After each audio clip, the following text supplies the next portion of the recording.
Hello everyone, मैं सचिन गुप्ता स्वागत करता हूं आप सभी का इस चैनल TDR मतलब द डेटा रिसर्च पे। ये पार्ट 1 आज का पार्ट 1 वीडियो होने वाला है और इस वीडियो में हम लोग बात करेंगे 4 ऐसे स्टॉक्स के बारे में जो या तो कल के दिन न्यूज़ में थे जिसकी वजह से ऊपर गए हैं, या फिर आने वाले यानी मंडे से जो ट्रेडिंग डे स्टार्ट होगा उस दिन से लेके ऊपर की तरफ जा सकते हैं। क्यों जाएंगे उसी के बारे में हम लोग विस्तार से इस वीडियो में बात करने वाले हैं। तो चलिए वीडियो को शुरू करते हैं और शुरू करते हैं पहले स्टॉक से और पहला है हीरो मोटोकॉर्प। हीरो मोटोकॉर्प के स्टॉक ने 21 मार्च यानी कल के दिन फ्राइडे के दिन 3% के स्टॉक जो हैं वो ऊपर की तरफ बढ़े हैं।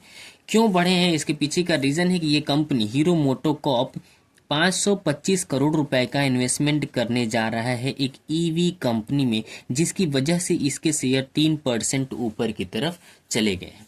कौन सी है वो कंपनी जिसमें ये हीरो मोटोकॉर्प इन्वेस्ट करने वाला है? उसका नाम है यूलर मोटर्स। यूलर मोटर इस कंपनी में ये हीरो मोटोकॉर्प इन्वेस्ट करने वाला है। कितने रुपए इन्वेस्ट करेगा? 525 करोड़ रुपए। और इसमें इन्वेस्टमेंट करने के बाद करेगा क्या? तो ईवी बनाएगा यानी इलेक्ट्रिकल व्हीकल बनाएगा।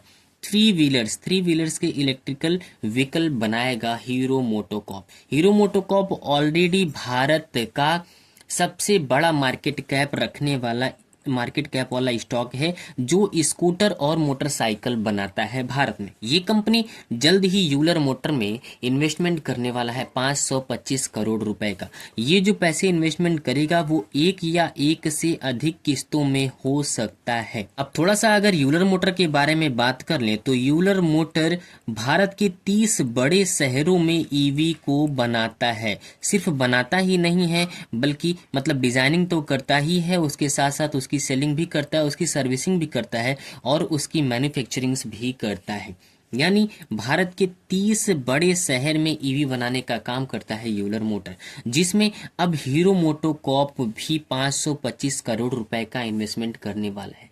यही रीजन था जिसकी वजह से कल यानी फ्राइडे के दिन हीरो मोटोकॉर्प 3% ऊपर की तरफ चला गया। ये था पहला स्टॉक। चलिए अब सेकंड स्टॉक के बारे में हम लोग बात कर लेते हैं और दूसरी कंपनी है हिंदुस्तान कंस्ट्रक्शन कंपनी।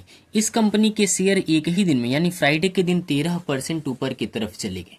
क्यों गए हैं ऊपर की तरफ? चलिए उसके बारे में हम लोग डिटेल से बात कर लेते हैं। तो इसके पीछे का रीजन है Tata project limited. Tata project limited के साथ हिंदुस्तान कंस्ट्रक्शन कंपनी ने एक साझेदारी किया है और इस साझेदारी में ये लोग महाराष्ट्र में स्थित अपनी पावर प्लांट को बना रहे हैं, जिसमें ये दोनों कंपनियां आपस में साझेदारी करके कुल 2470 करोड़ रुपए का अनुबंध करने वाला है। अनुबंध हासिल किया है जिससे ये हिंदुस्तान कंस्ट्रक्शन कंपनी 13% का एक ही दिन में उछाल लगाया है। इस काम को लेकर हिंदुस्तान कंस्ट्रक्शन कंपनी ने कहा है कि कार्य के दायरे में परियोजना के सिविल घटक शामिल हैं, जिसमें dam, gate, screen, surge shaft, pressure shaft, power house जैसी चीजों की जरूरत पड़ेगी। और इसे बनाने का काम कौन करेगा? हिंदुस्तान कंस्ट्रक्शन कंपनी करेगा, जिसकी वजह से ये कंपनी एक ही दिन में 13% ऊपर की तरफ चला गया। ये था दूसरा कंपनी जो एक ही दिन में अच्छे खासे रिटर्न दिया है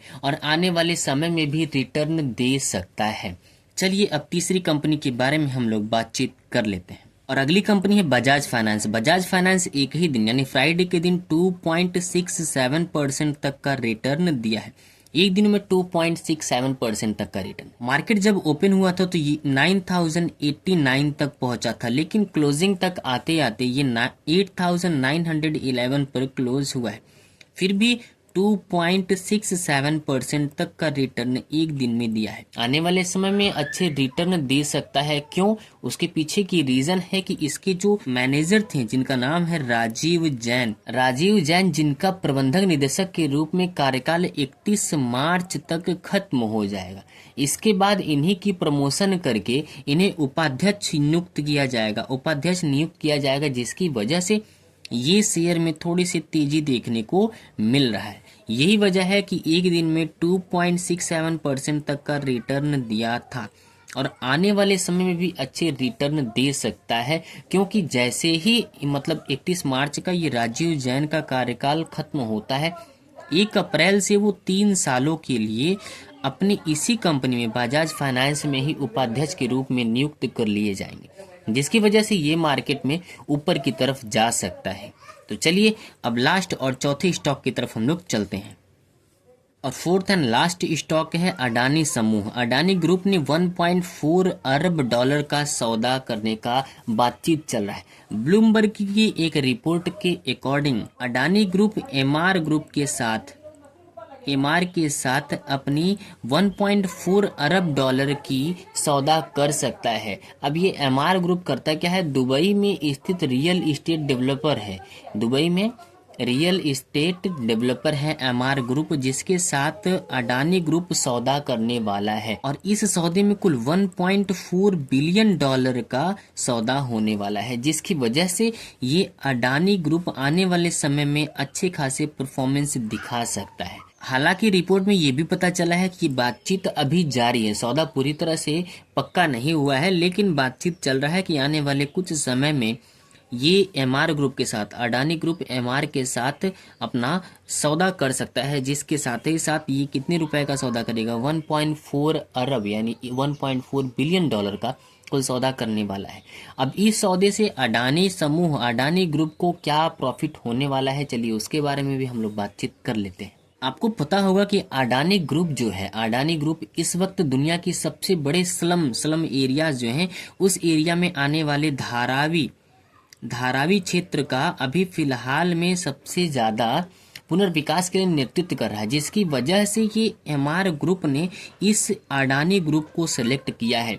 क्यों? क्योंकि ये धारावी जो क्षेत्र है, एक ऐसा क्षेत्र है जो सबसे बड़ा, भारत का सबसे बड़ा स्लम क्षेत्र कहा जाता है, जिसमें ये अडानी ग्रुप ने नेतृत्व कर रहा है। इसको ठीक करने के लिए, मतलब पुनर्विकास करने के लिए इसमें अडानी ग्रुप ने इन्वेस्ट किया है, नेतृत्व कर रहा है, जिसकी वजह से ये एमआर ग्रुप इस धारावी क्षेत्र को देख के अडानी ग्रुप के साथ अपना खुद का समझौता करना चाहता है। और इस समझौते के साथ ही अडानी ग्रुप के शेयर ऊपर की तरफ जा सकते हैं। हालांकि अभी तक बातचीत चल रही है, पूरी तरह से सौदा कंफर्म नहीं हुआ है। और अगर ये बातचीत कंफर्म हो जाता है तो अडानी ग्रुप के जो रियल इस्टेट पोर्टफोलियो है उसको मजबूती मिलेगा। अडानी रियलिटी की वेबसाइट के अनुसार समूह पहले से ही 24 मिलियन वर्ग फीट वाले मतलब एरिया को पहले से ही विकसित कर चुका है, जबकि 61 मिलियन वर्ग फीट वाले एरिया को अभी भी विकास के अंदर रखा गया है। ये थी बात 4 ऐसे स्टॉक के बारे में जो एक दिन में अच्छे रिटर्न दिए हैं और आने वाले समय में अच्छे रिटर्न दे सकते हैं। जिसमें से बजाज फाइनेंस ऐसा मतलब स्टॉक है जो लॉन्ग टर्म में अच्छा रिटर्न दे सकता है। लेकिन वीडियो के एंड में हम आपको डिस्क्लेमर दे देते हैं कि आप किसी भी स्टॉक को बाई, सेल या होल्ड करना चाहते हैं तो अपना खुद का रिसर्च और अपना खुद का एनालिसिस जरूर करिए, उसके बाद ही किसी स्टॉक को बाई, सेल या होल्ड करने का सोचिए।